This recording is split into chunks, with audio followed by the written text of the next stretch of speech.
Hello అండి, అందరికీ నమస్తే. నేను చిన్నప్పటి నుంచి చూస్తున్న ఎర్రగడ్డ పకోడీ లేదా ఇంట్లో ఏదైనా కూరగాయలు ఉంటే వాటితో పకోడీ చేసుకోవడం చూసిన అనమాట. క్యాబేజీతో పకోడీ చాలా టేస్ట్ అనిపించింది. నేను ఎప్పుడూ తినలేదు, ఫస్ట్ టైం ఇది. బాగా చిన్న చిన్న ముక్కలుగా కట్ చేసుకోవాలి.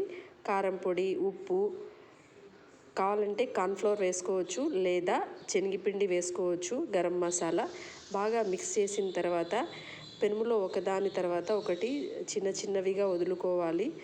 తింటుంటే కావాలంటే మీరు ఎర్రగడ్డ కూడా కట్ చేసి దాంట్లో మిక్స్ చేసుకోవచ్చు. బాగా కలిపిన తర్వాత ఒక 1/2 అవర్ అలా పక్కన పెట్టేసిన తర్వాత డైరెక్ట్ పెనుములో వేసుకోవడమే. కరివేపాకు, చిన్న చిన్నవి పచ్చిమిరపకాయలు కట్ చేసి వేసుకోవాలి. నేను తింటున్నానండి, చాలా బాగుంది. ఇది మా హోటల్లోనే చేశారు, మా ఆయన చేశాడు ఫస్ట్ టైము. నేను తినడం ఫస్ట్ టైము, మా ఆయన చాలాసార్లు చేశాడు. నాకు చాలా బాగా నచ్చింది. టేస్ట్ అయితే అద్రిపోయిందనమాట. ఇంకా వేరే వాళ్ళకి క్యాటరింగ్ ఇది. నేను ఇంకా తింటూనే ఉన్నా.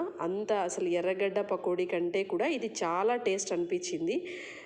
నేను ఎందుకంటే ఫస్ట్ టైం తిన్నాను కాబట్టి నాకు అంత రుచిగా అనిపించిందండి. Thank you so much. మీరు కూడా ట్రై చేయండి, చాలా ఈజీ అనమాట.